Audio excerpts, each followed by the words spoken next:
आज की क्लास में हम सब्जेक्ट वर्ब एग्रीमेंट की एक और नई एक्सरसाइज को सॉल्व करेंगे। ये एक्सरसाइज इक्वली इंपॉर्टेंट है सभी एग्जाम्स के लिए, तो आपको एंड तक जरूर देखनी चाहिए। चैनल पर नए हो सब्सक्राइब कर देना, वीडियो अच्छी लगे तो लाइक कर देना और टेलीग्राम को ज्वाइन कर लेना। फर्स्ट क्वेश्चन है, more than half the drain dash been desilted. नाले का आधे से ज़्यादा हिस्सा साफ किया जा चुका है। तो यहाँ पर राइट ऑप्शन क्या होगा? हैव बीन होगा, हैज़ बीन होगा, वॉज होगा या फिर इज का यूज होगा। तो अब आपको क्या समझना है, मोर देन हाफ की बात हो प्लस क्या हो, सिंगुलर नाउन हो या फिर सिंगुलर अनकाउंटेबल नाउन हो, तो यहाँ पर जो वर्ब आएगी वो सिंगुलर वर्ब का यूज़ करेंगे। और ड्रेन क्या है, यहाँ पर सिंगुलर नाउन है, इसलिए सिंगुलर वर्ब हैज़ बीन का यूज़ होगा। तो यहाँ पर जो राइट ऑप्शन हो जाएगा, more than half the drain has been desilted हो जाएगा, क्योंकि नाले का आधे से ज़्यादा हिस्सा साफ किया जा चुका है। तो एक नाले की बात हो रही है, एक ड्रेन की बात हो रही है, तो यहाँ पर जो राइट ऑप्शन हो जाएगा वो क्या हो जाएगा, हैज़ बीन का यूज़ हम करेंगे। नेक्स्ट क्वेश्चन नंबर 2 है, one of the pens dash no ink. पेन में से एक में स्याही नहीं है।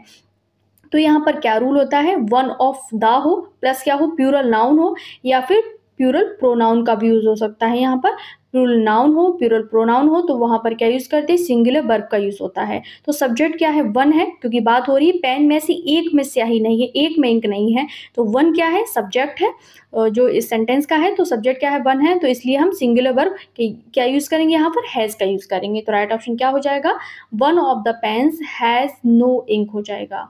क्वेश्चन नंबर 2 में राइट ऑप्शन क्या हो जाएगा, one of the pens has no ink हो जाएगा, क्योंकि यहाँ पर क्या है, प्लूरल नाउन का यूज हो रहा है। अगर इसकी जगह क्या होता है, प्लूरल प्रोनाउन भी होता है, तो भी हम क्या यूज करते हैं, यहाँ पर सिंगुलर वर्ब का यूज हम करते। नेक्स्ट क्वेश्चन नंबर 3 है, the ship with its crew dash gone to the bottom. जो जहाज अपने दल के साथ समुद्र में डूब गया है। तो यहाँ पर क्या होगा, ऑप्शन क्या फिल करेंगे हम, हैज़ आएगा, हैव आएगा, आर आएगा या फिर कोई भी नहीं आएगा। तो यहाँ पर क्या रूल क्या कहता है, अगर आपका जो सेंटेंस है, जो सब्जेक्ट के पहले, इनके पहले क्या है, सब्जेक्ट हो, उसके अकॉर्डिंग यहाँ वर्ब आती है। अब किससे अगर जुड़ा हो तो उसके अकॉर्डिंग वर्ब आएगी। अगर आपका सेंटेंस विद से जुड़ा है, टुगेदर विद से जुड़ा है, अलोंग विद से जुड़ा है, अनलाइक से जुड़ा है या फिर बिसाइड से जुड़ा हुआ है, headed by, governed by, led by से जुड़ा हुआ है, तो इनके पहले जो सब्जेक्ट होता है उसके अकॉर्डिंग यहाँ वर्ब की जरूरत होती है। तो यहाँ पर जो क्या है, यहाँ पर विद से जुड़ा है, तो यहाँ पर द शिप क्या है, सिंगुलर है, तो उसके अकॉर्डिंग सिंगुलर वर्ब का यूज हम करेंगे। यहाँ पर the ship with its crew क्या हो जाएगा, has gone to the bottom हो जाएगा। जहाज अपने दल के साथ समुद्र में डूब गया, क्योंकि द शिप क्या है, सिंगुलर वर्ब है, सब्जेक्ट है, तो उसके साथ में हम सिंगुलर वर्ब का ही यूज करेंगे। तो led by, including, beside, what भी होता है यहाँ पर, तो भी हम क्या करते हैं, सिंगुलर वर्ब का ही यूज करते हैं। तो राइट ऑप्शन हो जाएगा, the ship with its crew has gone to the bottom हो जाएगा, क्योंकि हम द शिप के अकॉर्डिंग ही यहाँ पे अपनी वर्ब फिल करेंगे। अब आपको ये एडिशनल जो वर्ड मैंने दिए हैं वो भी आपको याद रखने हैं। क्वेश्चन नंबर 4 है, many a man dash imprisoned without trial in fascist country. Fascist देशों में कई व्यक्ति बिना मुकदमे के जेल में डाले जाते हैं। तो यहाँ पर क्या ऑप्शन आएगा, राइट क्या होगा, अगर रूल ये कहता है मैनी ए हो या फिर मैनी एन का यूज हो सेंटेंस में, प्लस क्या हो, singular countable noun as a subject use हो किसमें, सेंटेंस में, तो मैनी ए है यहाँ पर, प्लस क्या है, सिंगुलर काउंटेबल नाउन मैन है, तो यहाँ पर क्या आएगा, सिंगुलर वर्ब का यूज हम करेंगे। तो राइट ऑप्शन क्या हो जाएगा, मैनी आ का मतलब होता है, यहाँ पर हमें क्या फिल करना है, यहाँ पर हमें सिंगुलर वर्ब का यूज करना है। तो राइट ऑप्शन हो जाएगा, many a man is imprisoned without trial in faces countries. Faces देशों में कई व्यक्ति बिना मुकदमे के जेल में डाले जाते हैं। देखने में तो प्लूरल लग रहा है, पर इसके जो वर्ब आएगी वो सिंगुलर ही आएगी इसमें। नेक्स्ट है क्वेश्चन नंबर 5 है, he has not dash return the money. तो इसमें राइट ऑप्शन क्या होगा, उसने अभी तक पैसे वापस नहीं किए। तो यहाँ पर येट का यूज होगा, येट का यूज नेगेटिव सेंटेंसेस में होता है, तो यहाँ पर सही जो फ्रेजल वर्ब हो जाएगा, हैज नॉट येट रिटर्न हो जाएगा। क्या हो जाएगा, has not yet return the money, उसने अभी तक पैसे नहीं लौटाए हैं। क्वेश्चन नंबर 5 में राइट ऑप्शन हो जाएगा येट। क्वेश्चन नंबर 6 है, there dash 2 pens in the box. तो यहाँ पर जो सब्जेक्ट है वो क्या है, प्लूरल सब्जेक्ट है, 2 पेन्स है, प्लूरल सब्जेक्ट है, इसलिए यहाँ पे प्लूरल वर्ब का यूज होगा, डिब्बे में 2 पेन है। नेक्स्ट क्वेश्चन नंबर 7 है, time and tide dash for no man. तो इसका जो रूल होता है, यदि आपके जो सिंगुलर अनकाउंटेबल नाउन एंड से जुड़कर सेंटेंस में एज ए सब्जेक्ट यूज हो, तो ये पूरा क्या बताते हैं, क्लास को बताते हैं, तो इनके साथ में प्लूरल वर्ब का यूज होता है। तो if two singular uncountable noun, ये सिंगुलर काउंटेबल नाउन नहीं है, अनकाउंटेबल नाउन है, एंड से जुड़े हों तो वो क्या बताते हैं, पूरा एक क्लास को बता देते हैं, पूरी कम्युनिटी को बता देते हैं, पूरा एक इकट्ठा पूरी बात करते हैं, तो वहाँ पर क्या यूज़ करते हैं हम, प्लूरल वर्ब का यूज़ करते हैं। तो राइट ऑप्शन हो जाएगा यहाँ पर time and tide wait for no man हो जाएगा। क्या हो जाएगा, राइट ऑप्शन हो जाएगा time and tide wait for no man का यूज़ होगा, क्योंकि टाइम भी क्या है, सिंगुलर अनकाउंटेबल नाउन है, और टाइड भी सिंगुलर अनकाउंटेबल नाउन है। तो यहाँ पर क्या यूज़ होगा, यहाँ पर हम वेट का यूज़ करेंगे। ऐसे याद कर लो A + B, तो क्या हो, तो वहाँ पर हम क्या यूज़ करेंगे, वहाँ पर हम प्लूरल वर्ब का यूज़ करेंगे। तो time and tide wait for no man हो जाएगा। नेक्स्ट क्वेश्चन नंबर 8 है, truth and honesty dash the foundation of a good life. तो यहाँ पर राइट ऑप्शन क्या होगा, अब आप ये देख लो, अगर आप गूगल करोगे तो इसमें प्लूरल वर्ब बताएगा। अगर आप बुक्स को प्रेफर करते हो, मैं ल्यूसेंट की, अरिहंत की बुक्स प्रेफर करती हूँ, रूल्स के लिए बहुत अच्छे सिस्टमेटिकली ढंग से दिए जाते हैं, तो अगर आप चाहो तो मैं उसका स्क्रीनशॉट भी लगा दूंगी ताकि आपको कोई परेशानी नहीं। अगर आप गूगल करोगे तो यहाँ पर आपको क्या देगा, आर दे देगा, पर नहीं, जो पेयर वर्ड्स होते हैं, कौन कौन से पेयर वर्ड्स होते हैं, जैसे कि कहेंगे राइस एंड करी हो गया, ट्रुथ एंड ऑनेस्टी हो गया, एक्स एंड क्या हो गया, एंड वेकन हो गया, वेकन मीन्स होता है सुअर का मांस, लॉन्ग एंड शॉर्ट हो गया, सम एंड सब्सटेंस हो गया, और क्या हो गया, क्राउन एंड ग्लोरी हो जाएगा, और क्या हो सकता है, स्लो एंड स्टडी हो जाएगा, सम एंड सब्सटेंस हो जाएगा, बैग एंड बैगेज हो जाएगा, हैमर एंड सिकल हो जाएगा, Shri and study, bread and butter, truth and honesty, horse and carriage भी हो जाएगा, crown and glory, rise and fall भी हो जाएगा। तो ये सब क्या लेते हैं, इन सब के ये सब क्या बताते हैं, सेंटेंस में एज अ सब्जेक्ट यूज हो तो एक ही वस्तु या एक ही भाव बताते हैं, एक ही बात करते हैं, तो इनके साथ में हमेशा सिंगुलर वर्ब का यूज होता है। आप गूगल पे भरोसा मत करना, वो आपको प्लूरल वर्ब भी बताएगा, क्योंकि ये दोनों को अलग अलग मानता है, बल्कि ये पेयर वर्ड्स हैं। तो यहाँ राइट ऑप्शन हो जाएगा is truth and honesty is foundation of a good life, सत्य और ईमानदारी जीवन की नींव है। नेक्स्ट क्वेश्चन नंबर 9 है, rise and fall of the prices dash everyone. यहाँ पे कीमतों का उतार चढ़ाव सभी को परेशान करता है, तो यहाँ पर क्या राइट ऑप्शन हो जाएगा, ये भी एक सिंगुलर यूनिट की तरह काम करेगा, ये भी पेयर वर्ड है, तो यहाँ पर हो जाएगा डिस्टर्ब्स हो जाएगा, rights and fall together singular idea की बात करते हैं, तो राइट ऑप्शन हो जाएगा डिस्टर्ब्स एवरीवन। नेक्स्ट है क्वेश्चन नंबर 10 है, वन और two criminals dash and to jail. तो यहाँ पर राइट ऑप्शन क्या होगा, अब आप सोच लो, वॉज होगा, वर होगा, इज होगा, या फिर हैज का यूज होगा। एक या दो अपराधियों को जेल भेजा जाता है, तो रूल होता है वन और टू क्या हो उसके साथ में प्लूरल सब्जेक्ट हो तो प्लूरल वर्ब का यूज होता है। यहाँ पर क्या हो जाएगा, वन और टू प्लूरल काउंटेबल नाउन हो तो यहाँ पर प्लूरल वर्ब का यूज होगा, तो राइट ऑप्शन हो जाएगा वर हो जाएगा, वन और two criminals were sent to jail हो जाएगा, एक या दो अपराधियों को जेल भेजा गया। नेक्स्ट क्वेश्चन नंबर 11 है, 1/3 of the students dash absent today.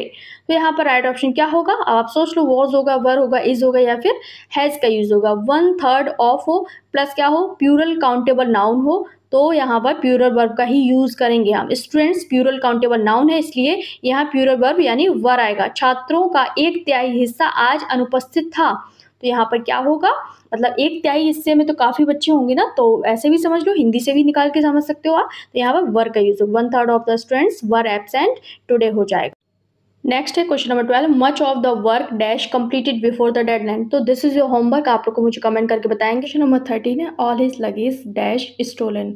कुछ नाउन्स होती हैं जैसे furniture, advice, news, information, luggage, baggage, percentage, poetry, knowledge, dust, traffic और क्रॉकरी, बिहेवियर, आर्मर, इन सब का यूज़ सिंगुलर अनकाउंटेबल नाउन के सेंस में हो तो यहाँ पर इसके साथ में सिंगुलर वर्ब का यूज़ करते हैं। तो यहाँ पर राइट ऑप्शन हो जाएगा all his luggage has been stolen हो जाएगा। क्या हो जाएगा, सिंगुलर वर्ब का यूज़ करेंगे, all his luggage has been stolen. Number 14 है, most of the information dash accurate. जानकारी का जो लगभग ज़्यादा हिस्सा था वो सही था, मतलब ज़्यादातर जानकारी जो थी ना, इन्फॉर्मेशन थी वो सही थी। तो यहाँ पर जो रूल होता है, most of plus singular uncountable noun के साथ में हम क्या यूज़ करते हैं, सिंगुलर वर्ब का यूज़ करते हैं। तो इन्फॉर्मेशन क्या है, अनकाउंटेबल नाउन है, तो इसलिए यहाँ पर सिंगुलर वर्ब का यूज़ होगा। तो राइट ऑप्शन हो जाएगा यहाँ पर most of the information was accurate हो जाएगा, जानकारी का अधिकांश हिस्सा सही था, सिंगुलर वर्ब का यूज़ करेंगे हम। नेक्स्ट देखते हैं क्वेश्चन नंबर 15 है, most of the students dash completed there assignment.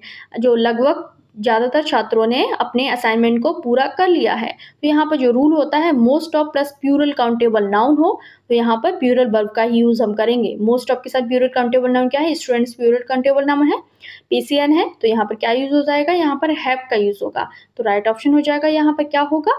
Most of the students have completed there assignments. लगभग ज़्यादातर छात्रों ने क्या यूज़ कर लिया? अपना असाइनमेंट कंप्लीट कर लिया है। नेक्स्ट देखते हैं क्वेश्चन नंबर 16 है the percentage of sugar in the juice dash low. तो यहाँ पर राइट ऑप्शन क्या होगा? यहाँ पर जो रूल होता है वो होता है द परसेंटेज ऑफ के साथ में सिंगुलर वर्ब का यूज़ करते हैं। क्या यूज़ करेंगे? यहाँ पर हम सिंगुलर वर्ब का यूज़ करेंगे। जूस में चीनी का जो अनुपात है वो क्या है? कम है। राइट ऑप्शन क्या हो जाएगा? यहाँ पर इसका यूज़ हो जाएगा the percentage of sugar in the juice is low हो जाएगा। जूस में चीनी क्या है? कम है, अनुपात उसका कम है। तो यहाँ पर द परसेंटेज के साथ में सिंगुलर अनकाउंटेबल नाउन हो, प्लूरल अनकाउंटेबल नाउन हो, तो यहाँ पर क्या प्लूरल काउंटेबल नाउन हो तो यहाँ पर सिंगुलर वर्ब का यूज़ करते हैं हम। राइट ऑप्शन हो जाएगा इज हो जाएगा, आपको याद रखना है। नेक्स्ट है question number 17 half of the cake dash eaten already. तो यहाँ पर राइट ऑप्शन क्या होगा? Half of the cake has already been eaten. इस तरीके से इसको लिखा जा सकता है एक करेक्ट वे में। तो यहाँ पर इसको हम पहले देखते हैं, बुक में इस तरीके से ही स्ट्रक्चर था तो हमने इसी तरीके से इसको पिक किया है। हाफ ऑफ द केक के साथ में क्या यूज़ करेंगे? हाफ ऑफ हो प्लस प्लूरल काउंटेबल नाउन हो तो यहाँ पर सिंगुलर अनकाउंटेबल नाउन हो तो यहाँ पर क्या सिंगुलर वर्ब का यूज़ करेंगे हम। तो राइट ऑप्शन क्या हो जाएगा? यहाँ पर हैज़ बीन का यूज़ होगा। Half of the cake has been eaten already हो जाएगा। नेक्स्ट देखते हैं क्वेश्चन नंबर 18 है हाफ ऑफ में यहाँ पर हम वहाँ क्या यूज़ कर रहे थे? वहाँ पर था हाफ ऑफ के साथ में सिंगुलर अनकाउंटेबल नाउन था तो सिंगुलर वर्ब का यूज़ कर रहे थे। यहाँ पर क्या हाफ ऑफ के साथ में प्लूरल काउंटेबल नाउन है तो यहाँ पर प्लूरल वर्ब का यूज़ होगा। अब आपको अंतर समझना है। आधे प्लेयर्स खेल के दौरान घायल हो गए। तो राइट ऑप्शन क्या होगा? यहाँ पर हम क्या यूज़ करेंगे? यहाँ पर हम करेंगे यहाँ पर वर का यूज़ करेंगे। Half of the players were injured during the match हो जाएगा। राइट ऑप्शन हो जाएगा वर का यूज़ करेंगे। नेक्स्ट है क्वेश्चन नंबर 19 है plenty of water dash wasted every day. यहाँ पर राइट ऑप्शन क्या होगा? यहाँ पर हम यूज़ करेंगे प्लेंटी ऑफ के साथ में सिंगुलर अनकाउंटेबल नाउन तो सिंगुलर वर्ब का यूज़ करते हैं। वाटर क्या है? अनकाउंटेबल नाउन है इसलिए हम सिंगुलर वर्ब इज का यूज़ करेंगे। हर दिन बहुत सारा पानी बर्बाद होता है तो यहाँ पर राइट ऑप्शन हो जाएगा सिंगुलर वर्ब यानी इज का यूज़ होगा। Plenty of water is wasted every day हो जाएगा। हर दिन बहुत सारा पानी बर्बाद होता है। ये तो सच है, वाकई में बर्बाद किया जाता है। वेस्ट नहीं करना चाहिए पानी, हमें बचाना है। तो राइट ऑप्शन हो जाएगा इज हो जाएगा plenty of water is wasted every day. Question number 20 है plenty of books dash available in the library. तो यहाँ पर राइट ऑप्शन क्या होगा? यहाँ पर प्लेंटी ऑफ के साथ में प्लूरल काउंटेबल नाउन है तो यहाँ प्लूरल वर्ब का यूज़ होगा। वहाँ पर हम क्या यूज़ कर रहे थे? प्लेंटी ऑफ के साथ सिंगुलर अनकाउंटेबल नाउन तो सिंगुलर वर्ब का यूज़ हो रहा था। यहाँ प्लूरल वर्ब आ जाएगा यानी आर का यूज़ होगा। पुस्तकालय में बहुत सारी किताबें मौजूद हैं। नेक्स्ट देखते हैं क्वेश्चन नंबर 21 है 2/3 of the land dash covered with forest. भूमि का 2/3 हिस्सा जंगल से ढका हुआ है। तो यहाँ पर 2/3 of plus singular uncountable noun हो तो यहाँ सिंगुलर वर्ब का यूज़ हम करते हैं। तो राइट ऑप्शन क्या हो? लैंड क्या है? अनकाउंटेबल नाउन है इसलिए यहाँ पर सिंगुलर वर्ब इज लगेगा। यहाँ पर राइट ऑप्शन हो जाएगा क्वेश्चन नंबर, यहाँ पर 1 भी हो सकता है, 1, 1/3 ऑफ, 2/3 ऑफ। तो यहाँ पर राइट ऑप्शन क्या होगा? यहाँ पर सिंगुलर वर्ब का यूज़ हम करेंगे क्योंकि यहाँ पर सिंगुलर अनकाउंटेबल नाउन का यूज़ हो रहा है जो कि लैंड है। तो राइट ऑप्शन हो जाएगा यहाँ पर इज हो जाएगा। नेक्स्ट देखते हैं क्वेश्चन नंबर 22 है the rest of the students dash waiting outside the classroom. बाकी के जो स्टूडेंट्स हैं वो क्लास के बाहर इंतजार कर रहे हैं। तो यहाँ पर राइट ऑप्शन क्या होगा? The rest of plus plural countable noun हो तो यहाँ पर प्लूरल वर्ब का यूज़ हम करते हैं। स्टूडेंट्स क्या है? प्लूरल काउंटेबल नाउन है इसलिए यहाँ पर प्लूरल वर्ब आर सही रहेगा। तो राइट ऑप्शन हो जाएगा are the rest of the students are waiting outside the classroom हो जाएगा। Measles dash are dangerous disease. कुछ ऐसे एस से एंडिंग नाउन्स होते हैं जिनका एंड तो एस से होता है लेकिन देखने में तो प्लूरल लगते हैं पर ये सिंगुलर होते हैं और इनके साथ में हमेशा सिंगुलर वर्ब का ही यूज़ होता है। जैसे कुछ बीमारियों के नाम जैसे मीजल्स हो गया, मम्स हो गया और क्या हो सकता है शिंगल्स हो गया। तो राइट ऑप्शन क्या हो जाएगा? मीजल्स यहाँ पर हो जाएगा इज़ आर डेंजरस डिजीज़ हो जाएगा। जैसे एस से एंड हो रहे हैं पर ये सिंगुलर होते हैं और इनके साथ में सिंगुलर वर्ब का यूज़ हम करते हैं। 24 है billiards dash not a popular game. तो जैसे कुछ गेम के नेम होते हैं जैसे बिलियर्ड्स हो गया, वॉल्स हो गया, डार्ट्स हो गया, ड्रॉट्स हो गया और डोमिनीज हो गया। तो ये क्या देखने में तो प्लूरल लगते हैं पर अपने साथ में सिंगुलर वर्ब को ही लेते हैं। तो राइट ऑप्शन हो जाएगा billiards is not a popular game हो जाएगा।